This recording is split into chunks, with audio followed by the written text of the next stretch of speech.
Hello students, welcome to the सर्जेट। आज हम कर रहे हैं क्लास 10 2024 प्रीवियस ईयर के क्वेश्चंस पेपर्स को सॉल्व। तो आइए हमारी सीरीज को स्टार्ट करते हैं।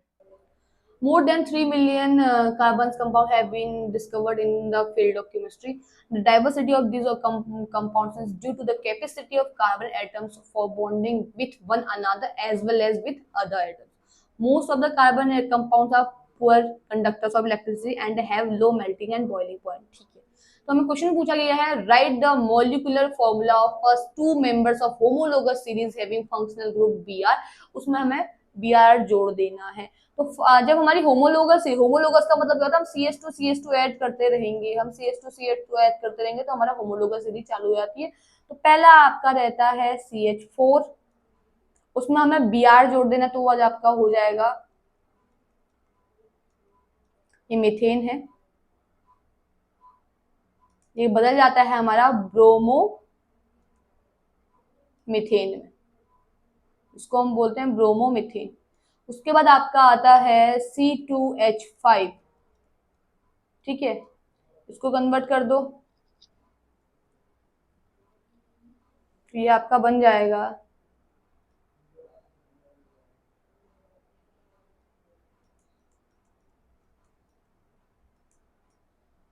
C2H5Br। इसको आप 6 लिखेंगे यहाँ, ठीक है, 2 अगर जोड़ देते हैं तो 6 आ जाएगा, लेकिन आप एक आपका H की जगह Br ने ले लें, यहाँ पे एक H की जगह Br ने ले ली, तो ये आपका हो जाएगा ब्रोमो एथेन।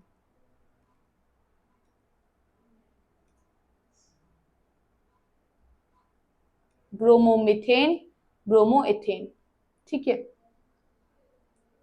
उसके बाद पूछ रहा है given below are the formula of some functional group. ये आपका पहला फंक्शनल ग्रुप जो है, जब इस टाइप का फंक्शनल ग्रुप होता है तो ये इसको बोलते हैं एल्डिहाइड, बोल देते हैं एल्डिहाइड। एंड सेकंड ये आपका है कीटोन, और डबल बॉन्ड O दिया हुआ, सिंगल C के साथ डबल बॉन्ड O जुड़ा होगा सिंगल, तो उसको हम बोल देते हैं कीटोन। अगर H साथ में जुड़ा है सिंगल बॉन्ड में तो उसको हम बोल देते हैं एल्डिहाइड, तो ये आपका है कीटोन, ठीक है। तो बोल रहा है what would be observe and on adding 5% alkaline potassium permanganate drop by drop to some warm ethanol taken in a test tube. State the role of KMnO4 in the reaction and write the chemical equation for the reaction involved. इसमें करते हैं, reaction बना देते हैं, simple सी चीज है। Ethanol ले लो, C2H5OH, warm ethanol, oxygen ले लो, O2 बन जाएगा आपका इथेनॉल, निकल जाएगा आपका H2O, बनेगा H2O बनेगा आपका CH3COOH, ठीक है। And it is called ethanoic acid.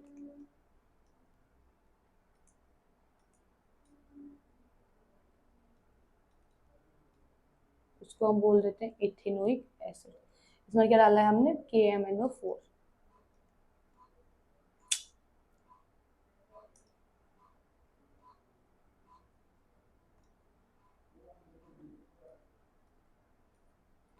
KMnO4 डाला C2H5OH में, C2H5 में, और एक मिनट, C2H5OH हो गए, एथेनॉल का है ना इससे, सॉरी, C2H5OH प्लस O2, तो ये बनेगा आपका CH3COOH, it is called ethanoic acid and plus water, और ये प्रेजेंट है आपकी KMnO4। अब इसमें क्या हो रहा है, ये एक ऑक्सीडेशन रिएक्शन हो रही है, तो state the role of KMnO4। तो इसमें आप लिख सकते हैं KMnO4 is act as a oxidising agent, ठीक है। जिसने कर लिया, एथेनॉल को कन्वर्ट कर दिया कार्बोक्सिलिक एसिड में, तो जब भी हमें एथेनॉल को हम कार्बोक्सिलिक एसिड में, तो वहां पे KMnO4 एक ऑक्सीडाइजिंग एजेंट की तरह रिएक्ट करता है। एंड साथ में आप ये भी लिख सकते हैं कि जो KMnO4 is a very strong oxidising agent, ठीक है, बहुत अच्छा ऑक्सीडाइजिंग एजेंट है KMnO4। और साथ में कार्बोक्सिलिक, जब हमें एथेनॉल को कन्वर्ट करना होता है कार्बोक्सिलिक एसिड में, तो हम इसका यूज करते हैं। ये एथेनॉल को पहले आपका कन्वर्ट करता है एल्डिहाइड में, एल्डिहाइड में कन्वर्ट करने के बाद आपको ये फिर कन्वर्ट करता है कार्बोजन, तो सम अमाउंट ऑफ एल्डिहाइड भी तो यहाँ पे फॉर्म होता है। Okay, sorry 30th, human digestive system is a tube running from mouth to anus. Its main function is to break down complex molecules present in the food which cannot be absorbed as such into smaller molecules. These molecules are absorbed across the wall of the tube and the absorbed food reaches each and every cell of the body where it is utilized for obtaining energy. Gland पूछ रहा है, name the gland present in the buccal cavity, तो ये gland होती है आपकी salivary gland, salivary gland, ठीक है। उसके बाद ये पूछ रहा है सलेवरी ग्लैंड के बाद कि it's main function is to break down complex in the food, right the component of food which the secretion of this act upon starch, starch के सिक्रेशन में ये फूड में सा कौन सा कंपोनेंट है जिसका सिक्रेशन में ये ग्लैंड ओपन है, तो स्टार्च का सिक्रेशन में। उसके बाद two organs have sphincter muscle at their exit, name them, बहुत इजी क्वेश्चन है। पहला तो आप इसमें लिख सकते हैं एनएस, एनएस की ओपनिंग क्लोजिंग जो होती है वो स्पिंचर मसल्स की वजह से ही होती है। साथ में आप इसमें लिख सकते हैं स्टमक, ठीक है। अब पूछा what will happen if mucus is not secreted by the gastric gland. Mucus का काम क्या होता है, जब भी स्टमक में HCl रिलीज होगा तो म्यूकस क्या करता है, एक वॉल बनाता है स्टमक एंड HCl के बीच में, जो स्टमक को प्रोटेक्ट करता है किससे, एक्शन ऑफ HCl। HCl जब फॉर्म हो रहा है तो अगर वो म्यूकस फॉर्म नहीं होगा तो वो डायरेक्ट स्टमक को छुएगा, स्टमक को छुएगा तो उसमें दिक्कत आ जाएगी। तो बोल रहा है अगर म्यूकस नहीं सीक्रेट होगा तो क्या फर्क पड़ेगा, by the gastric, mucus not secrete by the gastric gland, अगर म्यूकस सीक्रेट नहीं होगा तो क्या दिक्कत, अगर म्यूकस सीक्रेट नहीं होता है तो जो HCl है वो डायरेक्ट आपका टच करेगा, डायरेक्ट आपका क्या कर देगा, इरोजन कर देगा स्टमक की इनर लाइन का, ठीक है, इरोजन कर देगा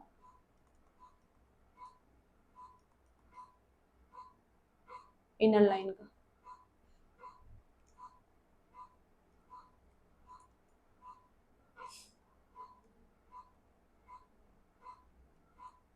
इनर लाइन का इरोजन कर देगा, इरोजन करने अब क्या होगा, इससे वो आपको प्रॉब्लम हो सकती है, आपको डिजीज हो सकती है, आपको एसिडिटी की प्रॉब्लम हो सकती है, एसिडिटी हो जाएगी। इसके साथ ही आपको अल्सर जैसी बीमारी भी हो सकती है, ठीक है, अल्सर हो जाएगा, साथ में एसिडिटी हो जाएगी। अगर म्यूकस सीक्रेट नहीं होगा गैस्ट्रिक ग्लैंड तो HCl डायरेक्ट टच करेगा हमारे स्टमक को और स्टमक में एसिडिटी परफॉर्म करेगा, अल्सर को परफॉर्म कर देगा। इसलिए उस इन चीजों से प्रोटेक्ट करने के लिए म्यूकस की लेयरिंग होती है। कह रहा villi are absent in the small intestine, villi का काम क्या है, विली हमारी प्रेजेंट रहती है स्मॉल इंटेस्टाइन में, अगर वो एब्सेंट होगी तो क्या होगा, अगर विली एब्सेंट होगी तो क्या होगा, ठीक है। विली का काम स्मॉल इंटेस्टाइन में होता है, वो एरिया को इंक्रीज करती है, किस एरिया को, किसके लिए एरिया को इंक्रीज करती है, एब्जॉर्प्शन ऑफ फूड, उसके लिए एरिया को इंक्रीज करने का काम होता है विली का, ठीक है। एब्जॉर्प्शन ऑफ फूड के लिए स्मॉल इंटेस्टाइन में एरिया को इंक्रीज करती है, इंक्रीजमेंट करती है। अब अगर ऐसा नहीं होगा तो जो वो एरिया है, जो इंक्रीज होता है एरिया, वो नहीं होगा। अगर इंक्रीज नहीं हो रहा है एरिया तो क्या होगा, एब्जॉर्प्शन, एब्जॉर्प्शन नहीं होगा,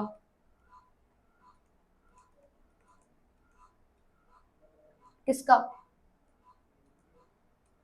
of food, does not happen, absorption of food does not happen, absorption food नहीं होगा किसमें, ब्लड में, ब्लड में जो एब्जॉर्प्शन ऑफ फूड है, फूड में जो न्यूट्रिएंट आपको मिल रहा है वो ब्लड में एब्जॉर्प्शन नहीं होगा। अगर न्यूट्रिएंट्स नहीं मिल रहे हैं तो सेवरल जो न्यूट्रिएंट्स डिसऑर्डर हमें हो सकते हैं, सेवरल न्यूट्रिएंट डिसऑर्डर्स हमें हो सकते हैं, न्यूट्रिएंट डिसऑर्डर हमें हो सकते हैं, हमें दिक्कत हो सकती है, क्योंकि ईच सेल को टोटली न्यूट्रिएंट्स नहीं मिलेंगे। किसी भी सेल को अगर एब्जॉर्प्शन ऑफ फूड नहीं होगा जैसे ब्लड में तो न्यूट्रिएंट नहीं पहुंचेंगे, न्यूट्रिएंट नहीं पहुंचेंगे तो सेल तक नहीं, न्यूट्रिएंट नहीं पहुंचेंगे तो सेल अच्छे से काम नहीं कर पाएगी, उस वजह से हमें सेवरल डिसऑर्डर्स हो सकते हैं हमारी बॉडी में, ठीक है। Next question is in a domestic circuit 5 LED bulbs are arranged as shown, the source voltage is 220, volt and power rating of each bulb is marked in the circuit diagram. ठीक है, दी हुई है। Based on the following circuit answer the following questions. Answer करना है following questions का। ठीक है, state what happen when के आई, जो अगर ये की है ये क्लोज कर देंगे तो क्या होगा। अगर हम इस की को क्लोज कर देते हैं, ये जो है ना इसको बंद कर देंगे, तो यहाँ तो आपका करंट जाएगा, लेकिन इधर से नीचे को करंट नहीं जाएगा। तो जो आपका ये एरिया है ना, बाकी ये बी सी डी ई, ये जो चारों आपके हैं ये नहीं जल पाएंगे। तो आप पहले ऑप्शन में लिखेंगे ओनली ए इज ग्लो। ये क्या है, ओनली ए जो आपका बल्ब है सिर्फ ये बल्ब जलेगा, बाकी बल्ब क्या हो जाएंगे, बंद हो जाएंगे। अगली कंडीशन कह रहा है व्हेन के टू इज क्लोज। अब इसको क्लोज कर दो, इस वाले ऑप्शन को ही क्लोज कर दो। अब आपने के टू क्लोज कर दिए तो उससे क्या होगा, जो इधर को जो आपकी लाइट जा रही है वो नहीं जलेगी। तो only B C D and E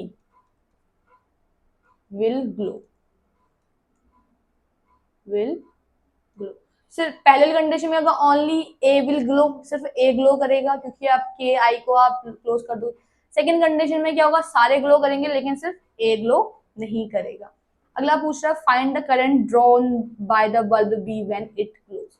current निकालना है, करंट निकाल के हमें पावर दी है, हमें वोल्टेज दिया है, हमें करंट निकालना है। तो हम फॉर्मूला यूज करेंगे पावर का, P is equal to V into I. ठीक है, तो इससे I बाहर निकाल दोगे तो बचेगा हमारा P अपॉन V। ये B के लिए कर रहे हैं, तो P रख दो। B के लिए, B का कितना है P 11 वोल्ट, 11 वाट सॉरी, 5 वोल्ट आपका वोल्टेज है, 1/5। आंसर आपका आ जाएगा 0.2 एम्पियर। ठीक है, ये आपका आ गया I, इसका आंसर आपका आ गया 0.2 एम्पियर। अगला पूछ रहा है calculate the resistance of bulb B. Resistance निकालना है, R V अपॉन I कर दो। बल्ब बी का ही निकालना है तो 55 अपॉन 0.2, ये आपका आएगा लगभग 275 ओम का आंसर आएगा। ठीक है, R आ गया आपका पहले का। उसके बाद पूछ रहा है total resistance of the combination of 4 bulb B C D E and E. B C D and E का टोटल रेजिस्टेंस हमें निकालना ऑफ द कॉम्बिनेशन। अब देखिए सॉरी, वोल्टेज सेम है सबकी, पावर सबकी सेम है, इट्स मीन सबका रेजिस्टेंस भी क्या होगा, सेम होगा।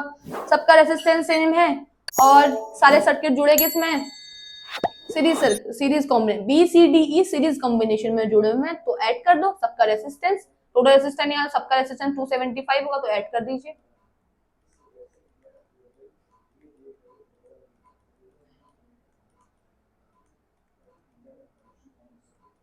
तो आंसर आपका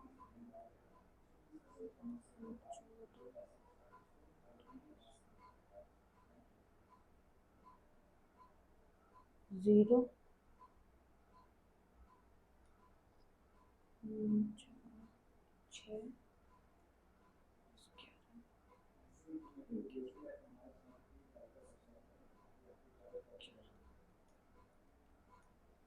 इसका आपका आ गया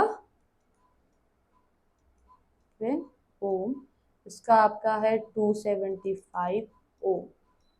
ठीक है, तो रेसिस्टेंस आपका टोटल आएगा 1100 ओम।